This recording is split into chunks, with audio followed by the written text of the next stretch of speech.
ये episode last episode है और मैं इस वाले एपिसोड को दूसरी जगह से एक्सप्लेन कर रहा हूँ, तो इसीलिए जगह के नाम और जॉनसन का नाम भी चेंज हो सकता है। और जहाँ पे मुझे लगेगा कि थोड़ा सा नाम हम चेंज हो रहे हैं तो मैं वहाँ पर आप सबको बता दूंगा, तो इसीलिए कंफ्यूज मत होना। और जिन लोगों ने भी चैनल को सब्सक्राइब नहीं किया तो सब्सक्राइब कर लो, लाइक शेयर कमेंट कर दो। और अब बिना किसी देरी के इस वीडियो को स्टार्ट करते हैं। लाइटनिंग जीनियस के इस एपिसोड के स्टार्टिंग में वहाँ पर कोई कह रहा होता है, मैंने अपनी पूरी लाइफ में भी कभी भी फ्लेम ड्रैगन की इंसल्ट करते हुए किसी को नहीं देखा। ये भी बुलिंग है द जंग बाइक सेक्ट से।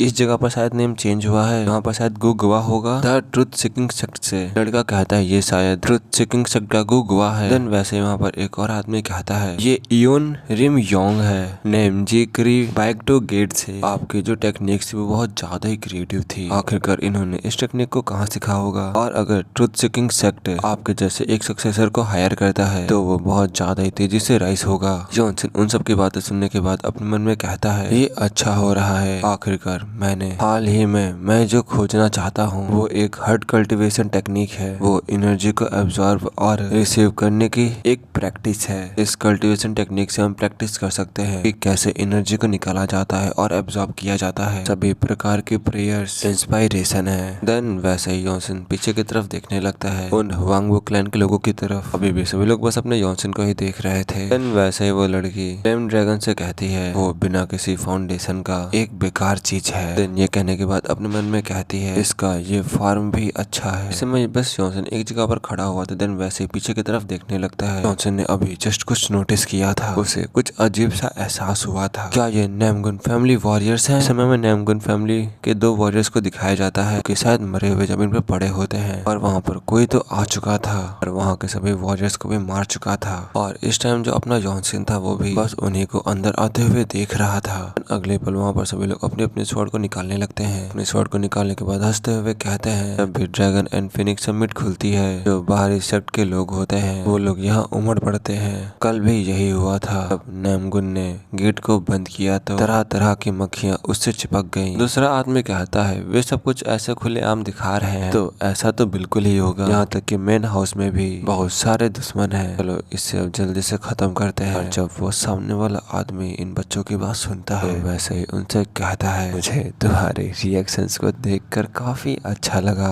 शायद एक मार्शल वर्ल्ड में ये एक कॉमन थिंग हो सकती है। वैसे ही वहाँ पर और भी ज्यादा लोग आने लगते हैं, आगे की तरफ बढ़ने लगते हैं। और जब सभी लोग उनको देखते हैं तो सभी लोग बहुत ज्यादा हैरान हो जाते हैं और सीरियस में आ जाते हैं। और अपने सामने देखते हुए कहते हैं द ब्लड फ्लेम सेक्ट। क्या ये ब्लड फ्लेम सेक्ट है? ये लोग सही में पागल है। इस समय वहाँ पर ब्लड फ्लेम वाले लोग बहुत ज्यादा ही आ चुके थे और बस अपने खून की प्यास से भरी आंखों के साथ अपने सामने देख रहे थे। दोबारा से वहाँ पर कोई कहता है ब्लड स्लॉटर सेक्ट स्वॉर्ड। क्या ये इस तरह है? सामने वाले आदमी जब ये देखते हैं तो उनके पसीना आ चुका होता है। देन वैसे अपने मन में कहते हैं ये हम सबको मारना चाहते हैं। ये लोग सीनियर मास्टर्स को संदेश भेजना चाहते हैं यहाँ पर मौजूद सभी सक्सेसर्स को मार करके। जॉनसन के ये सोचने के बाद जॉनसन हंसने लगता है और कहता है चलो कोई नहीं। ब्लड फ्लेम सेक्ट की 11th अपोस्टल में से एक अपोस्टल ने इस मार्शल आर्ट की वजह से अपनी एक आंख खो बैठी। काश वे इसका मुकाबला करने का कोई रास्ता निकाल पाते और अगर हम उस प्रति उपाय को फिर से तोड़ सके तो लाभ होगा, तो हमें बेनिफिट होगा। वैसे ही जो उनका लीडर होता है वो सामने देखकर कुछ नोटिस करता है। देन वैसे ही जॉनसन की तरफ देखते हुए कहता है तुम्हें पता होना चाहिए था कि हारने का आदेश जारी हो चुका है, फिर भी तुम अंदर घुस आए। ऑर्थोडॉक्स के बेवकूफों को कुछ भी पता नहीं है, तुम भी उनमें से एक हो। जॉनसन उससे कहता है तो फिर तुम्हें इसके बारे में भी जरूर पता होगा। ये कहकर के जॉनसन अपने हाथों में अपनी ब्लू कलर की एनर्जी इकट्ठा करने लगता है, अपनी ब्लू कलर की एनर्जी को निकालने लगता है। इसे वहाँ पर सभी लोग देख करके बहुत ज्यादा हैरान हो चुके थे। इस स्किल का नाम डीमन एक्सटर्मिनेशन अजूरे स्टील हैंड है। ब्लड फ्लेम के लोग ये देख करके बहुत ज्यादा ही हैरान हो चुके थे और यहाँ तक कि जो फ्लेम ड्रैगन था वो भी ये देख करके उसके चेहरे पर पसीना आ चुका था। और जॉनसन के हाथ को देखते हुए कहता है ये क्या ही प्योर राइटियस ऑरा है। और जब ब्लड फ्लेम आर्मी का लीडर ये देखता है तो वो हंसने लगता है। एंड वैसे वहाँ पर सभी लोग अपने अपने कपड़ों से बमों को निकालने लगते हैं, एक्सप्लोजिव्स को निकालने लगते हैं। बॉन्गचन जब ये देखता है तो वैसे चिल्लाते हुए कहता है क्या ये वो हो सकता है? लेकिन वैसे ही हमें जॉनसन के सामने एक एक्सप्लोजिव को दिखाया जाता है जो कि बस फटने ही वाला था। लेकिन वैसे ही जॉनसन कहता है फुट स्टेप टेक्निक से ग्यूक जियोंग। मैंने पहले ही कहा था कि जो नाम है वो चेंज हो चुके हैं, तो इसीलिए यार मेरे को भी नाम याद नहीं है। अगर किसी को इस टेक्निक के बारे में पता है तो वो बता सकता है। तो जॉनसन इस टेक्निक का यूज करके शायद पीछे हट जाता है। देन वैसा ही एक बहुत बड़ा ब्लास्ट होता है, लेकिन जो अपना जॉनसन था वो बच चुका था। देन वैसा ही अपने मन में कहता है, भले ही मैं उस अटैक से डायरेक्ट हिट नहीं हुआ, लेकिन फिर भी ऐसा महसूस हुआ जैसे कि मेरा मैरो पूरा हिल चुका हो। इस समय ऐसा लग रहा है कि जैसा मेरे अंदर का शरीर पूरा हिल चुका है। देन वैसे ही जो जॉनसन होता है खून को उगलने लगता है और खांसने लगता है। इस समय जॉनसन खून की उल्टियां करे जा रहा था। देन ये देखने के बाद जॉनसन मन में कहता है, मुझे अंदर से चोट आई है। ये एक थंडर बोल्ट ब्लास्ट था। निजी तौर पर आग लगाने वाले मोमों का इस्तेमाल करना